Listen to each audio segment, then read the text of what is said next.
I'm Holly Jones. I work for the North Carolina Department of Justice in a small but mighty section called the Public Protection Section, and I work as the Community Partnership and Outreach Coordinator. Yeah, and I'm Amy Dural. I work for the International Association of Chiefs of Police. Prior to joining that organization, and at IACP, I work on a couple of portfolios. Number one is the Sexual Assault Kit Initiative. And then I also work on the Law Enforcement-Based Victim Services Program, and then a project called ELERV, which is enhancing law enforcement response to victims. So if there's a victim connection at IACP, I'm probably involved peripherally or intentionally. And then prior to joining that, I enjoyed kind of a long history of working in the field in partnership with law enforcement. I was directly employed working with mentally ill offenders in the Phoenix metro area, and then went to work on the victim side of the house for a couple of agencies running victim service programs. And so that's kind of what brought us all here today. You heard from our boss this morning, and I thought he was very eloquent about the dedication to so many of the issues that you all interface with day in and day out. Particularly from my perspective, in terms of the crimes related to domestic violence, we were given a charge to really look at this entrenched problem anew and with renewed dedication. And in fact, one of the first things that happened was that we, as an organization at the Department of Justice, rewrote our workplace policies on domestic violence. So the idea being, we really want to walk this walk. And so we did this revision, which incidentally touched about 800 employees, as well as gave supervisors a more in-depth training to connect folks to the resources should they be needed. And that was a very powerful launch. And that led us into addressing some initiatives that we wanted to step forward with as a state and work with local communities on. And one of the reasons why domestic violence was important to talk about internally was frankly just the prevalence that's out there. And these statistics I know aren't going to be new to any of you all, but 1 in 3 women will be touched in her lifetime, 1 in 9 men touched in their lifetime. That is an incredible prevalence. And then when you go even deeper into just the danger and the nature related to death, we know that nationally about 1,500 deaths happen a year. The last data we had from 18 told us in North Carolina we had about 103 domestic violence deaths. And one of the statistics that is not shared as frequently is the near deaths that happen. So for every homicide and every tragedy, there are 8 to 9 near deaths. And so you factor in all the trauma that is related to that, it is indeed an epidemic. So the prevalence and the deadly nature led us to go ask ourselves, what can we at the Department of Justice with our infrastructure do to work with communities to prevent this, to prevent these homicides? It used to be that, I've heard some folks talk about the old days up here today, and I love the old days. But one of the things that you may remember is that domestic violence was kind of seen as a crime of passion. It was something happened in the heat of the moment. Nobody could have seen it happen, seen it coming rather. Well, when folks started digging into the research, they realized that the crime of domestic violence homicide was actually one of the most predictable crimes out there. If you looked at the circumstances, if you looked at some of the behaviors, you could really, it just telegraphed what's coming. So what I would say is maybe the grandmother of applied research, Jacqueline Campbell, I might even call her eventually I'll just call her the mother of victim-centeredness too while I'm at it. But about in the 80s, she's a professor at Johns Hopkins, and she started developing in the nursing section. She developed this tool called the danger assessment, and basically was very focused on the victim in trying to identify what are the circumstances that put a victim most at danger for domestic violence. And so she even had a companion piece for victims that they could chart on a calendar, like what was happening in their lives, and begin to learn like when danger was increasing. So she started that back in the 80s. And then here comes some new research. And when she started looking at this research, she realized that this tool could be modified for a greater applied purpose. And so, and what were the pieces of research that she was looking at? Well, one of them was that 28 to 33% of domestic violence homicide victims, well, homicide or attempted homicide, this was the first act of violence. So in other words, there wasn't a lot of physical abuse prior to the homicide or attempted homicide. So the implications being there are these other factors that we need to be looking at to understand what's coming. The second piece of research that took hold in her head was about 44% of perpetrators were arrested prior to the homicide. So in other words, these folks were interfacing with the criminal justice system. So that indeed was an opportunity she saw. And probably one of the saddest pieces was that when they looked at these victims, they realized that only 4% of the victims were actually interfacing with service providers where they could get the help that they needed. And that's just such a small slice of who needs that help. So what she did was, and they also simultaneously knew that if women would get, and most of the victims were women, if they could get to a shelter, they were much less likely to experience a reassault. So putting all this research together and the tool that she already had, she worked with the Maryland Coalition to develop a tool that would address this issue better and quicker. And they called it the Lethality Assessment Protocol. That's why what we're talking about here today.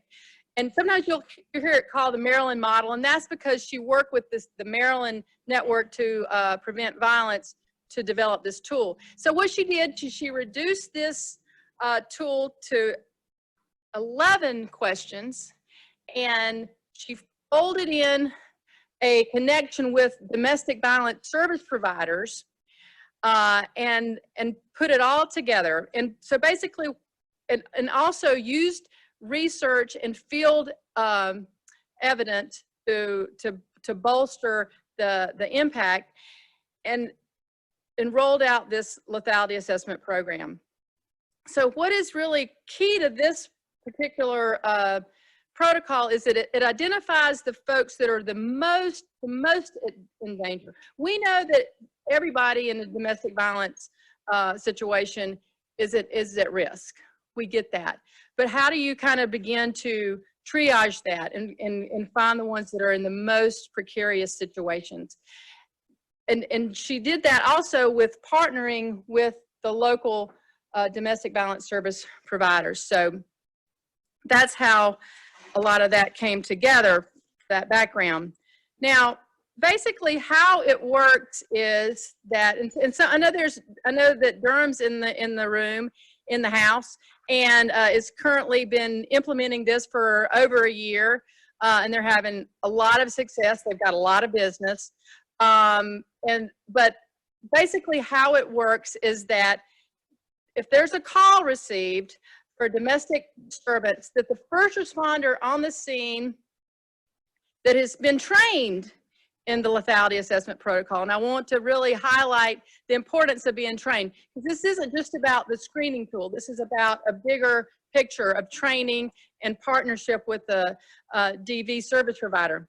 But the call comes in, the first responder gets on the scene, and as they determine that intimate partner violence has occurred, then they determine to use the screening tool.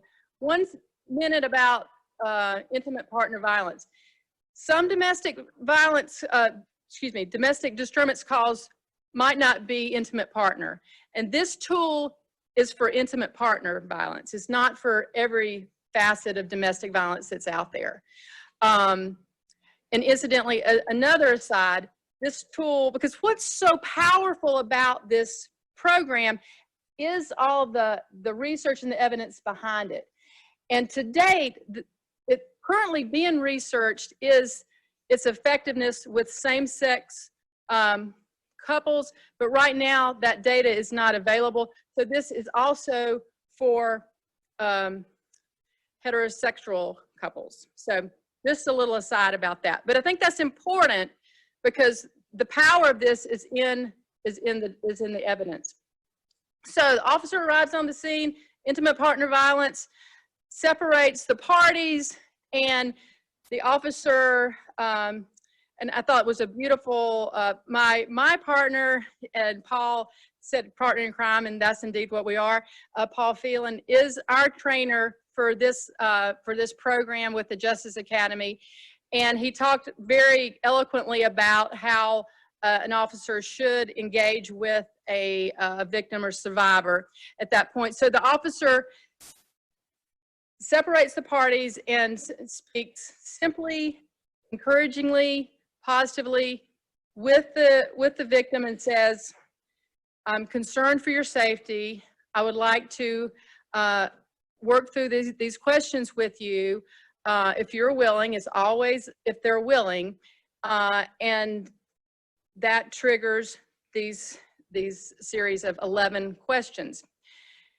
Based on the responses that the officer gets, I'm going to tell you a little bit about questions in a minute too, that if they are identified as high danger, if this person is really at risk of being murdered, they will say, "I'd like to call somebody. Ma'am, other people in your circumstances have been seriously injured or killed, and I really would like to connect you with somebody that knows how to help you, and I want you to talk to somebody."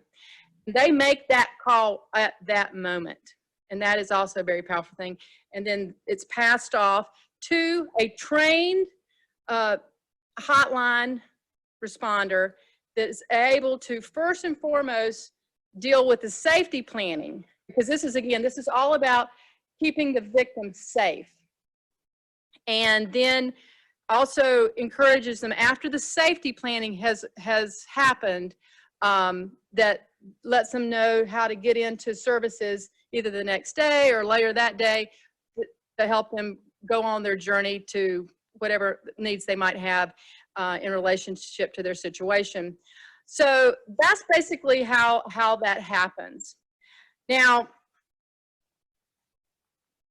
it's it's 11 questions, and I just thought we are asked to not publicize this screening, because what Maryland has found out is that sometimes folks can just use the screening tool, but if there's not the training behind it or the connection with the service provider, it's just not effective. And sometimes it could actually be more problematic. But I thought that y'all might be interested in what the questions were. So I just thought I was going to read them out really quickly before I pass it over to my friend here, of what the questions are. If any of these first 3 questions are the biggies, and if any of these first 3 are answered in the affirmative, there's a yes, that automatically triggers a call. Questions are, has he or her ever used a weapon against you or threatened you with a weapon? Number 1. Number 2, has he or her threatened to kill you or your children? Number 3, do you think he or she might try to kill you?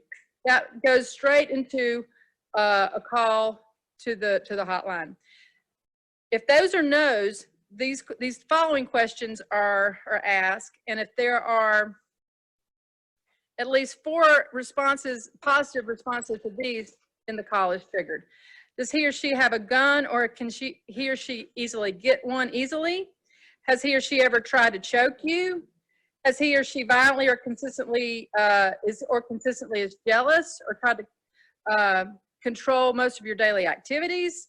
Have you left him or separated after living together or being married? Is he or she unemployed? Has he or she ever tried to kill him or herself? Do you have a child that he knows is not his or hers?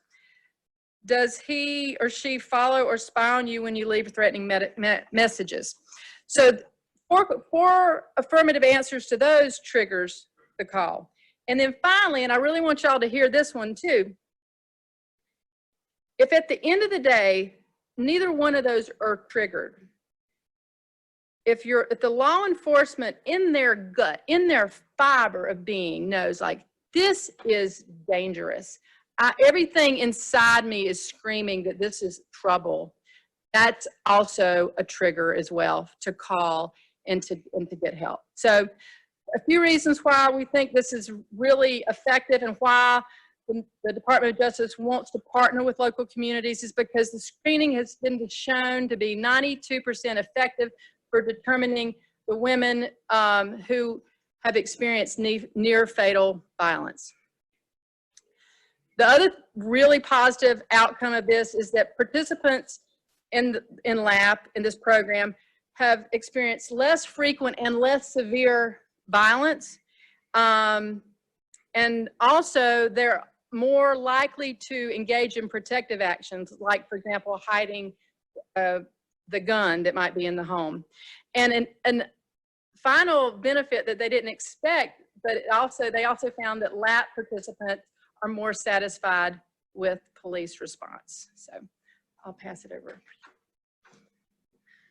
So I think part of what you want to keep in mind if you're going to institute or engage in a process like this is that there's benefits for everyone. And sometimes we lose focus in figuring out who we're really working for and why we're instituting a process. But the reality is with LAP, everybody gets a win, right? And so with law enforcement, it gives them a tool that's based on evidence. It's something you can rely on. It's something that has been researched and studied and validated that says that the predictability factor of these questions is pretty accurate. And so that should give law enforcement some comfort that if I'm asking these questions and the outcome is this, it's a true outcome. Should make you feel more comfortable. But it also offers some common language around danger, right? Because what we have found and what we've learned over the years is that many victims don't perceive danger the same way that system professionals do. And the reason that they don't is that they're often in isolated relationships where their only source of information is from the bad guy, right? So why in the world would they think that they're in danger when all they're hearing is they're not, right? People with more experience perceive that differently, but it does give us a way to communicate with victims about, I'm concerned for you. I've seen this before. This is what tells me that you're in danger, and I really would like you to get some help, okay? So it gives you some language. Working in partnership with law enforcement, what I also know is a sense of stress for them is walking away from situations when you know something's wrong, when you know that you haven't done enough, when you know you're gonna be back, right? Because you had 15 minutes to wrap up the call and you had to walk away, right? This offers something to officers to allow them to do something tangible, real, that is of benefit to help solve that problem, right? You know that by using this tool and connecting people, you're doing something that's valuable to the victim that's going to have an impact towards safety, okay? You don't just have to walk away, right? The other thing is it provides assurance that should a tragedy occur with it improperly implemented, that you've taken proper steps, right? Gives you some relief around that whole liability question that kind of hovers around all of us that work in the system, to where you know, I did what I was supposed to do. I did what was needed to take care of this situation that we now know is dangerous, right? So that provides some relief. But it doesn't stop there, right? It helps domestic violence providers as well. So what it allows them to do is reach people that currently weren't reached before. What Holly talked about before was 4% actually called the hotline. The people working for the domestic violence agencies want to serve victims. But if only 4% are calling in, they can't proactively go out into the community and round them all up, right? This tool allows for more access. It allows them to get to people that they know are being impacted. The screening tool also helps people understand danger through the same lens. Holly and I have had some discussions, right, that part of why this is so important that multiple partners utilize a tool or talk around the same language is that what may feel dangerous to law enforcement doesn't feel dangerous to a victim, and it is not the way a domestic violence provider talks about risk and danger. And so this allows everybody to have some common shared language around why we're so heightened, why are we concerned. And it certainly targets the most dangerous situations, and it identifies needed services, right, which are pretty essential in those moments. But there's also some real benefits for victims, right? They get access to services. So if you think back to how you do business on intimate partner violence calls, and you take reports, you fill out your end of the stuff, you do what you're supposed to do, make an arrest if you can, and if not, you refer it to the right people, right?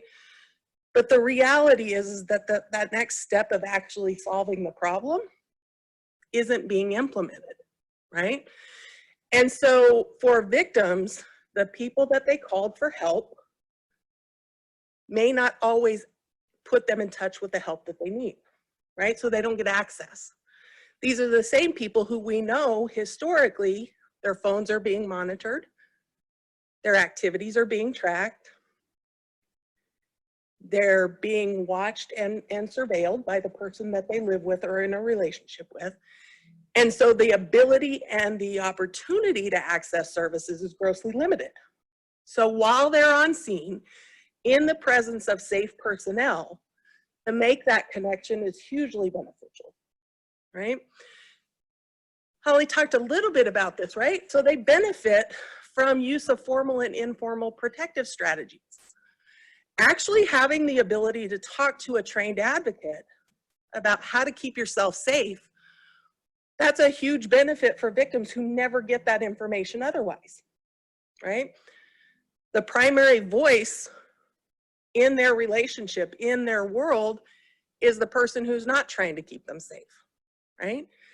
So if they have an opportunity to connect with somebody who can give them tools, who can give them ideas, who can give them strategies, we're finding with the use of the lab, they actually implement those, and those are super beneficial to victims, even if they don't leave the relationship, right? Implementation of safety measures keeps them safer. And then also the decreased frequency and severity. So we have seen in communities where this has been implemented that the frequency of physical violence within the context of those identified relationships decreases. The severity of that violence also decreases, right? How much more beneficial to victims do you need, right? That's what we're going for. So in order for you guys, as law enforcement, agencies thinking about this, are you ready to do it, right? And the reality is that before you just jump in and start a new process, you need strong collaboration, not only between your agency internally, right, to implement something, but you also need trust and collaboration with your local domestic violence provider. They're going to be the people that are receiving calls. They're going to need to know that you're working in partnership. They're going to need to know that the people who are implementing the tool are trained on the tool, right? They're going to need to know that everybody shares that common language, that everybody understands the purpose. Both agencies, both the domestic violence provider and law enforcement, really should be prepared to handle more people, right? Because when you're effectively implementing a tool, you're identifying more of a population. Service is going to go up. Domestic violence service providers are going to be stretched. Okay, so before implementation, have those conversations to make sure that both agencies are ready for the influx, because it's there, right? You have to be able to have domestic violence providers that manage a 24-hour hotline. You can't offer a service sometimes. You have to be able to connect people when they need the connection. And so if that's not existent in the community, don't implement until it exists, right? Because you're setting people up for something that's not obtainable. And then law enforcement really needs to understand that it's going to extend call times by about 15 minutes when high lethality is determined, because it takes time to talk to people, and it takes time to make a phone call, and it takes time to explain procedures. But 15 minutes to save a life seems worth it from my point of view, right? But that's something in the planning and the logistics of rolling out a program that you need to take into account. Those are real tangible factors for staffing issues and what that means for call volume and deployment. The other thing that you need to take into account is there are some communities that, in addition to the domestic violence provider, there may be agency-based advocates. Don't know how prevalent it is in North Carolina, but I do know that 2 agencies have just got grant funding to hire their own advocates. So have an intentional conversation if you implement this as to what that service and what that response is going to look like if you have both. Who's going to get the report? Who's going to get the call? How do those advocates interface with each other so that you don't overwhelm a victim by having multiple people trying to do the same thing? Excuse me. You absolutely need to coordinate response efforts, right? Having collaborative protocols and appropriate training. So Holly alluded to this. It's not just about understanding the 11 questions I have to ask, right?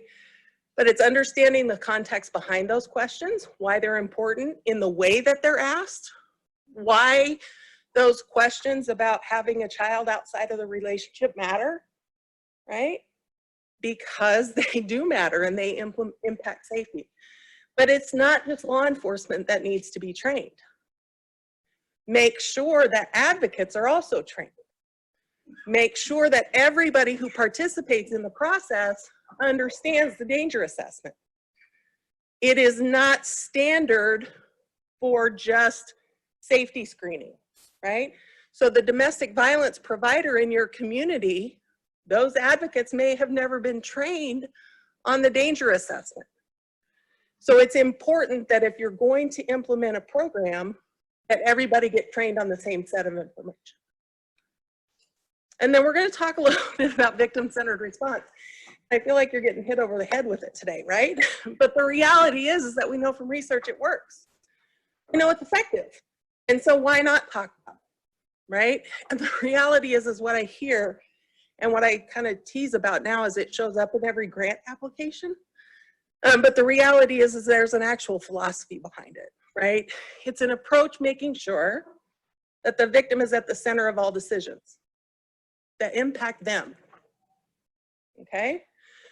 It's also about victims' choice, safety, and well-being, making sure they're the focus of everyone's concern. When I talk about victim-centered work, I talk about it really needs to transition, right? It's this philosophy from my case to I'm working on behalf of the victim's case. That's really what victim-centered work is. There's not a victim that I've worked with over the course of my history that says, calls up a department and says, can you tell me about the status of Detective Johnson's case? They call up and they say, what's happening with my case, right? So we're all just stewards working on behalf of this thing that happened to someone. So if we let go of ownership and realize that that's all we're really doing, that's what victim-centered work is, right? The other thing that I will tell you is that it's important to tell victims, and it's important to convey that even if it's a victim-centered response, that doesn't mean that everything the victim wants happens, right? We need to be honest and transparent with victims. What choices are theirs to make? What choices aren't theirs to make, and why? If we have to have something happen that makes them uncomfortable, how do we alleviate that discomfort, right? We can't promise things that can't happen, but we can put their needs at the center. We can take them into consideration. We can be honest with them. We can be transparent with them, and we can include them, right? So that it switches from cooperating with the system to participating in it. Okay, those are two very different feelings. Thank you. So how is this working in North Carolina? Right now, the Justice Academy, and I really am so grateful that Trevor asked for this for the lab to be part of this day. But the Justice Academy is working with the North Carolina Coalition Against Domestic Violence to bring this training to jurisdictions that indicate that they are ready and interested. So we're really using our infrastructure that's got such a wonderful reputation, and folks know about it, and we've got great trainers like Paul, and we're taking it to communities. It's important for you all to know that while this is a new approach in getting it statewide, that there are communities in North Carolina that are already currently implementing a lab, and they're listed right here: Mecklenburg, Wake, Durham, Buncombe, Franklin, Pitt, and Burlington. It's already happening. One of the things that we were able to offer at the Department of Justice is a way for these groups to come together and begin to network. We had our first call last month, and folks were able to kind of share what's going on in their communities and concerns, and we're gonna continue that. Incidentally, this is nothing about mandating anything. It's about readiness of communities that want to come forward and working with folks. If they're not ready at this point, how can we get them to the point of readiness? But I will say that one of those stars that we reach for is that when this was implemented across Maryland, pretty much statewide, over the course of several years, while you can't point to a direct correlation, but incidentally, domestic violence homicides were reduced 34%. So I think that's a very significant point. So basically how this is happening, if you're interested, the first thing I would suggest you do is to convene your team and your community and give me a call, and I love to come visit folks if possible. There's an application that will need to be completed. After the application is finished, there's a call. Everybody gets on a call, and we really work through some policies and procedures and some protocols that need to be thought through ahead of the training. For example, what do you do about body-worn cameras? Or what about access language barriers? What about these things? So let's think about how we're going to approach these before the training happens. Then it's a train-the-trainer model. So the training happens with folks that will be either going in to the Domestic Violence Service Agency to train the folks, and also the trainer that will train your frontline staff in law enforcement. So, and then what we ask is that after that training happens, that it be implemented in your community within 4 months. So that's basically some of the nuts and bolts. I've got a couple of flyers over there. I've got my cards. I'm happy to talk more about that. So I guess at this point, we're at the question and answer point of the presentation, but it's been a great, and also thank you for all that you do day in and day out to serve our communities. It's really means a lot to me personally, and wanted to thank you.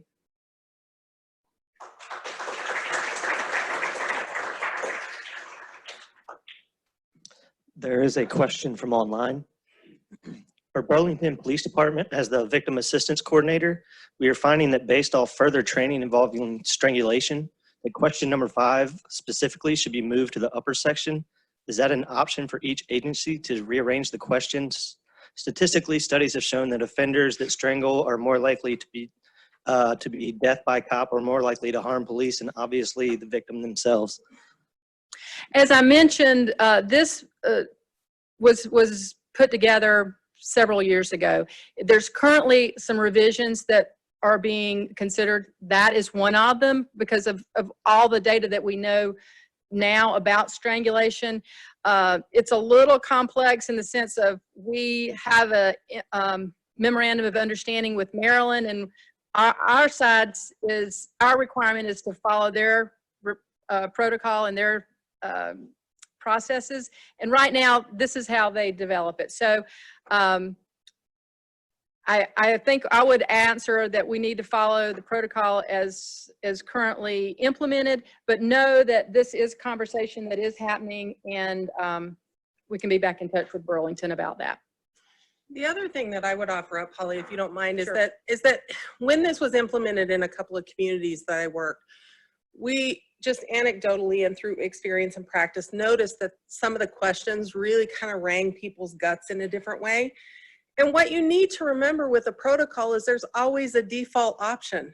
And so if your agency has determined or feels really strongly about strangulation, train your personnel to use the default option to connect people, right? I think the importance of sticking with the protocol is important to understand because the way that it's been written has been validated through research. To change that needs to also be validated through research, right? And so you don't want to distort an instrument that's been researched, but there is always a default option to connect people if you feel uncomfortable. And strangulation is a set of circumstances in which in the 2 prior communities, that was just internal practice and protocol on those calls that they were connected because we recognized the danger, we recognized the lethality, and we understood the importance of that act on a victim and what that habitually meant for that offender and their propensity to continue that behavior.